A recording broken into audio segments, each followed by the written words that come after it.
What is up, guys? My name is Blessing Gumbu. Welcome again to another episode of Road to Medicine project. So today's episode is going to be very interesting because we are very lucky to have Prof. Enslin joining us today. So he's a neurosurgeon at Red Cross Children's Hospital, and today we're going to talk about his journey into becoming a neurosurgeon from doing a physio degree and then medicine. How are you today? Very good, thank you. Thanks for having me. Thank you for agreeing to join us today. So I think maybe you can start about your journey from matric and your initial application to university. How was that? Yeah, perfect. Thanks, Blessing. I grew up in a small town in Mpumalanga, and throughout school I've always had a big sporting background. So my idea of medicine and doctors is usually people that prescribe back pain medicine and flu medicine to old ladies, and that wasn't my idea of a life. And with the sporting background, I therefore went into physiotherapy. Yes. The idea was to become the Springboks physiotherapist one day. Yes. And very soon, I was lucky enough, I must just say, my parents wouldn't have been able to afford for me to go to university, so I was fortunate enough to have done well in school and managed to get a big bursary that I could go and study with. So then I applied for physiotherapy at the University of Pretoria, and got accepted there. And very soon in the physiotherapy studies, because you'll share some of your medical subjects in the first year with the physiotherapy students as well, I realized that I'm much more interested in the things that these other guys learn, and that we always told that I know you don't need to know this, the anatomy part and stuff, and I very soon realized that this is what I want to do. I want to know more. But at that stage, my bursary holder would have seen it as dropping out if I had changed courses in my first year, and we wouldn't have been able to pay back the money for them, which is what they would have required. So I continued my physiotherapy training and managed to, after a lot of pleading with the faculty, managed to convince them in my fourth year physiotherapy, it's a 4-year degree, so in my fourth year to take the first year medical school subjects concomitantly that we haven't done in our first year physiotherapy. And it was a very unconventional thing to do, and there was a lot of meetings and things, and a lot of critiques saying it wouldn't be possible, but in the end it worked out well for me, and managed to save a year in the sort of longer scheme of things. I was fortunate to be the last physiotherapy group, I think, the last group that before compulsory community service came into fulfillment for all the health disciplines. So I managed to be able to work myself through medical school as a physiotherapist. I worked over weekends and after hours and university holidays as a physiotherapist, and thereby funded the medical studies.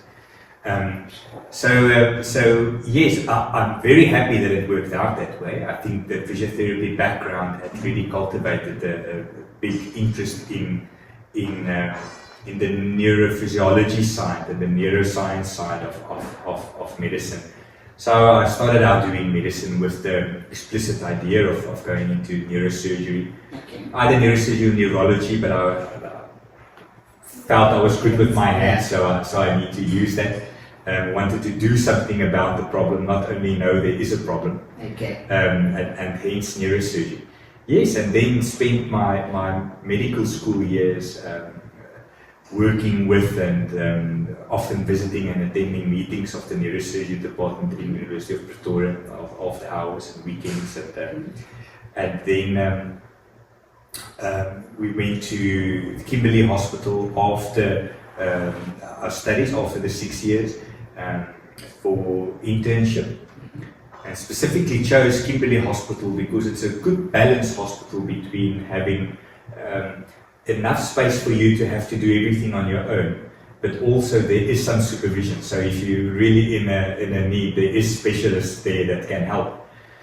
So I thought it was this excellent balance and preparation that you could learn to operate on your own, but also have guidance that you don't learn too many bad habits from the start. Okay, so if I can ask, what was the difference like between the courses that you did under physio and the ones that you then did when doing medicine? And also, like, having a physio background, did that make like the whole transition into medicine a bit easier, in the sense that like some of the things that you get taught when you're doing medicine, you had seen them in physio, so it was easy to work through them? Absolutely. I think undoubtedly it made a difference. I think it's a lot easier to study medicine as an older student. I think it's probably quite tough if one comes out directly out of school. So in that sense, it really helped me. A lot of the basics like physiology, anatomy, and everything was laid down already for me. And I had clinical experience with a lot of the conditions. So for me to then study about pneumonia or about a stroke is completely different, because it's not textbook studying anymore. It's patients that I've treated and that I'm treating as a physiotherapist. So it really made a big difference. I think it probably was a lot easier for me than for other people. I think in terms of the subjects, there's a lot of overlap. At University of Pretoria, the physiotherapist does pharmacology as a subject as well. So there was a lot of things that's similar. It just is a bit easier, I think, for the medical students in terms of that you actually practice what you learn a lot more.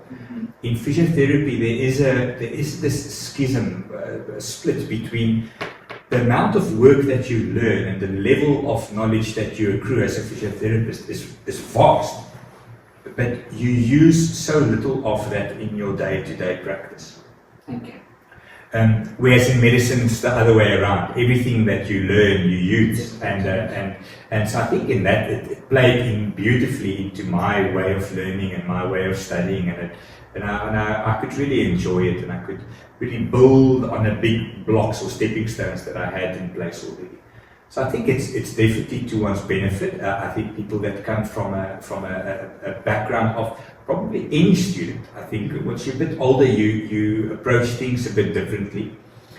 I think we see there's a clear change in medical students in general. So if you're from the third, fourth year, you can start to see people are becoming mature and really taking responsibility of their studies. And so if you can take that back to someone starting at that point in their first year, it's a different approach to studies. Yeah. Okay. So like, why neurosurgery? What drew you towards like neurosurgery or neuroscience in general? Yes, I think neurosurgery because it's difficult. Neurosurgery because you have to be able to fulfill quite a few roles as a neurosurgeon. You have to be a good basic neurologist, so you have to be able to diagnose primarily, because there isn't enough neurologists out there to have everyone filtered by a neurologist. So you have to be a very good clinician.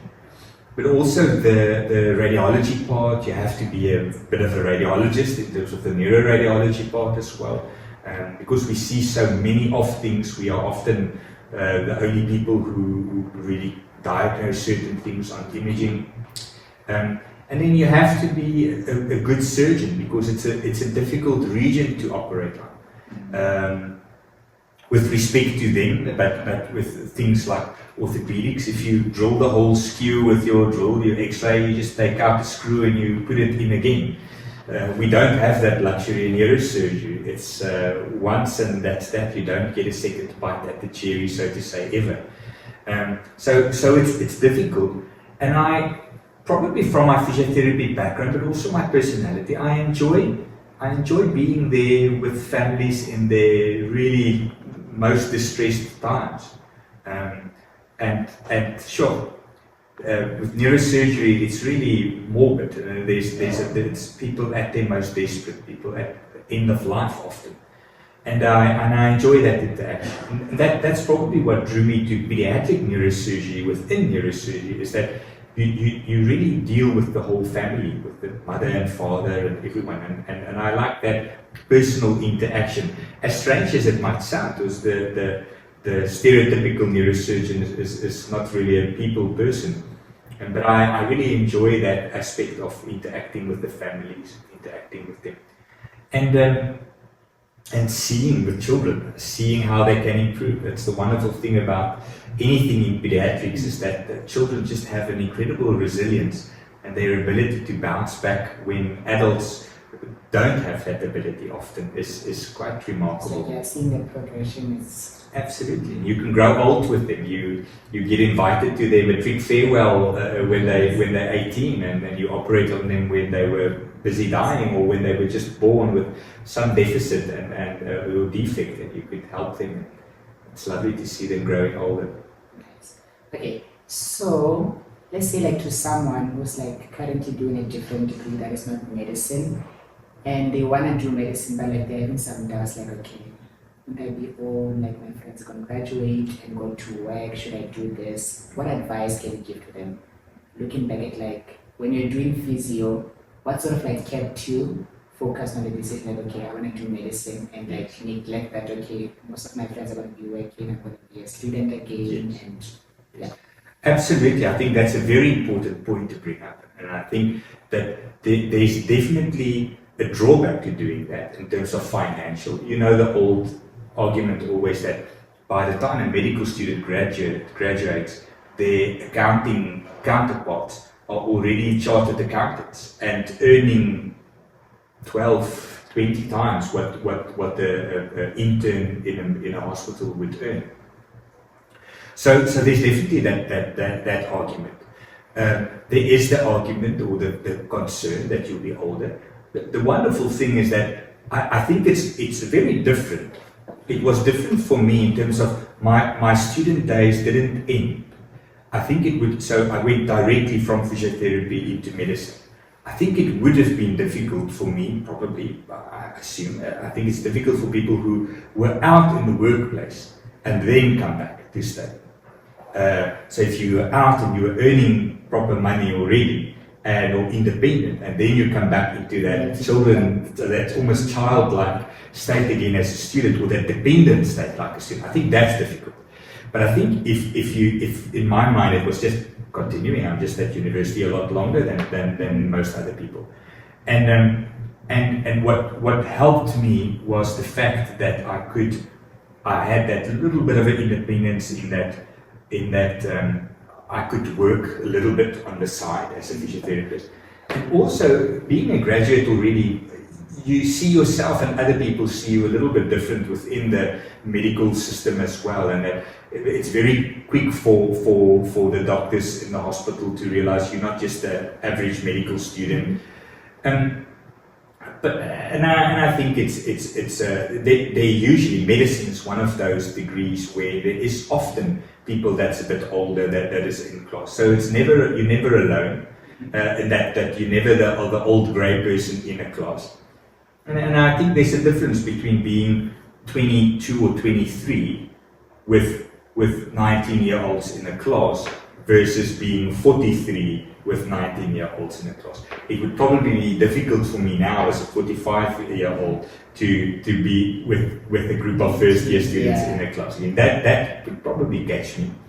But other than that, I think the most important thing to always remember is that our life is short on the one side, but it's also a long journey, and it's a continuous journey. And if you are convinced and you're passionate about what you want to do, and that you want to become a doctor one day, whichever side road you take, I think that should remain your goal and your emphasis. And if you are convinced that that's the journey that you need to take, I think then all the little frustrations and the hardships that come along the road is just part of making you stronger.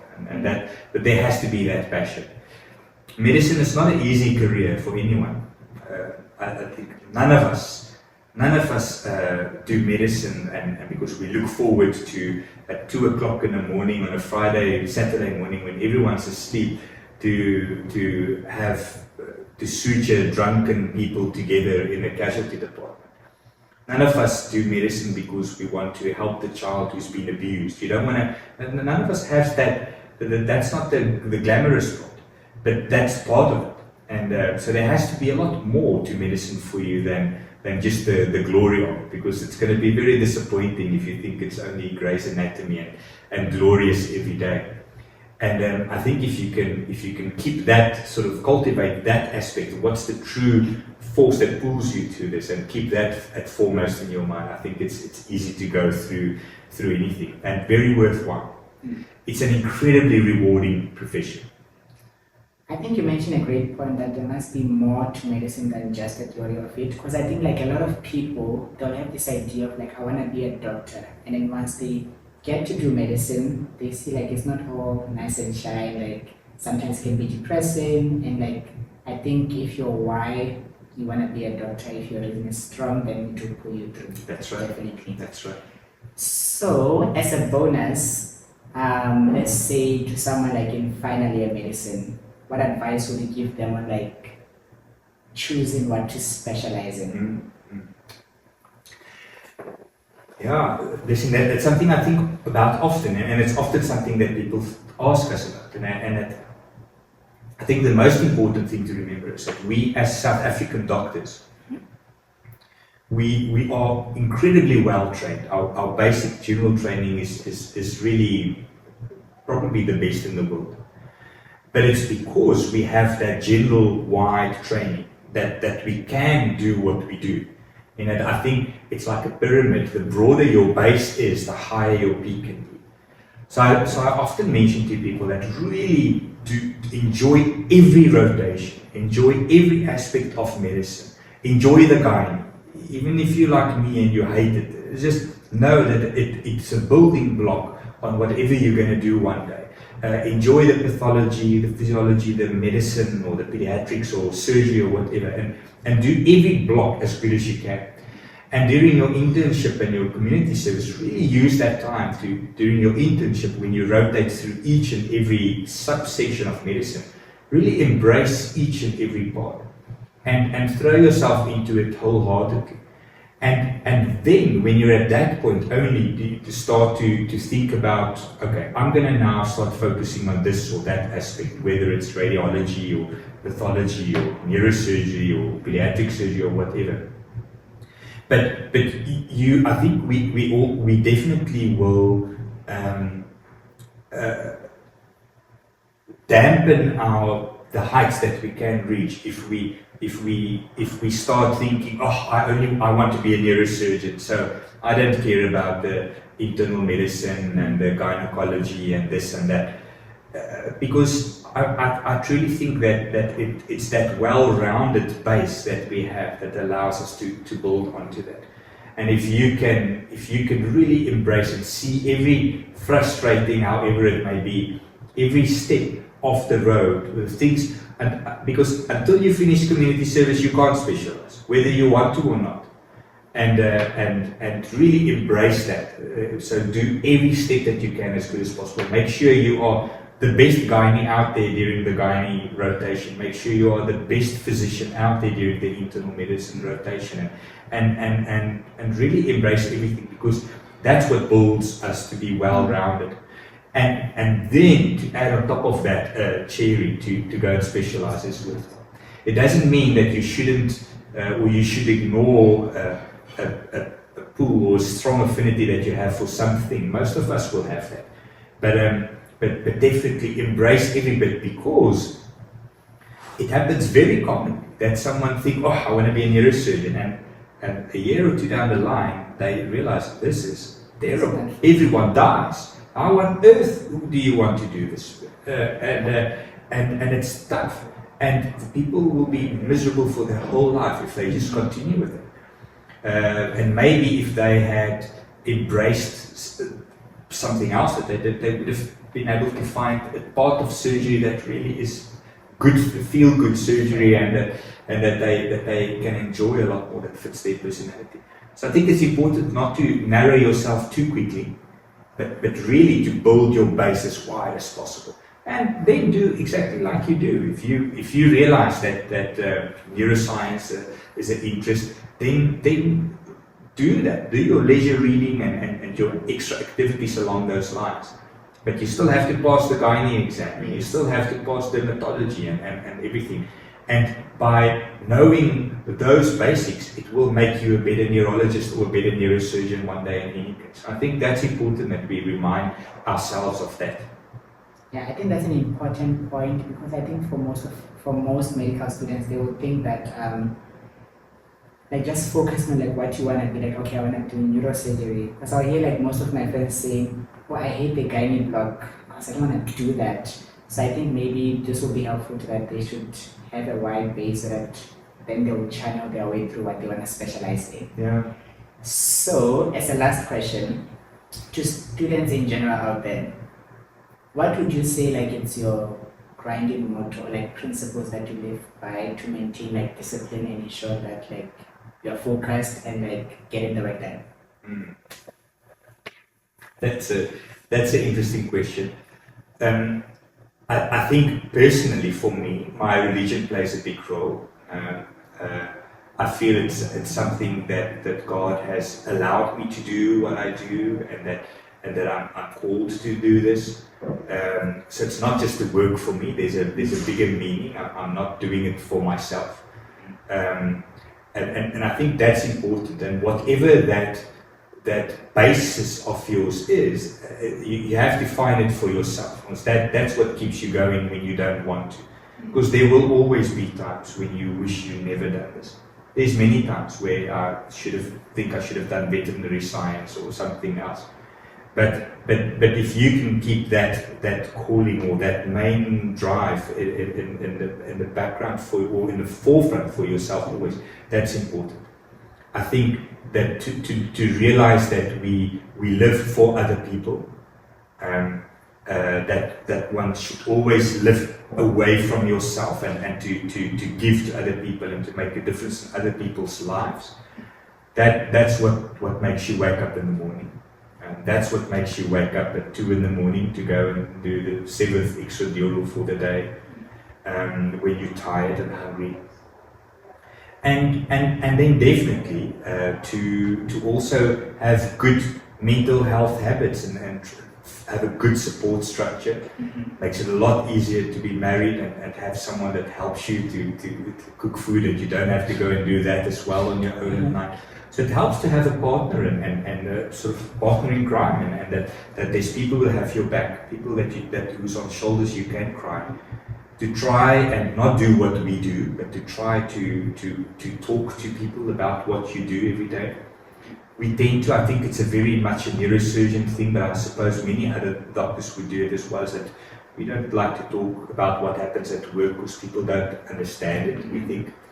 And that's probably a bad idea. So it's a good idea to have someone to talk to, whether formally or informally, to just always have someone that you can share your thoughts and share your tears with. But to make enough time to keep active, make enough time to spend time with family and friends. And it doesn't need to be weeks and days and years. Just a little bit every day or a little bit every few days is good. So I think that, and then there has to be some little bit of fun in what you do. There has to be one operation that you just love, and whenever that comes, that gives you energy for the next 2 months, with all the wound infections and things that's going to break down your morale again. To find that one little part, and that's the lovely thing in medicine, is that firstly you can do anything. There's something for everyone in medicine. It's a complete open door.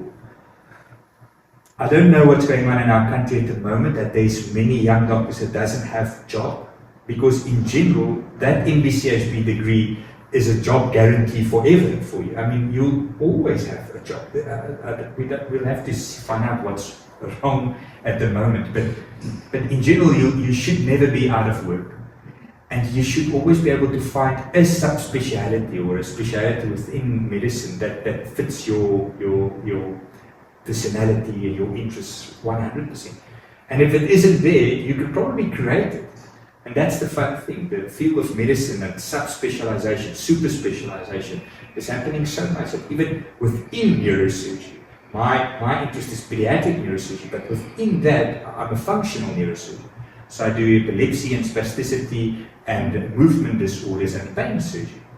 So even within that, so you can really find things that really keep you ticking and push the envelope with various different aspects. And that's really a wonderful position to be in life, and that you to a great extent you can be your own master in many aspects. Okay. There you have it, guys. I hope you're going to enjoy today's episode.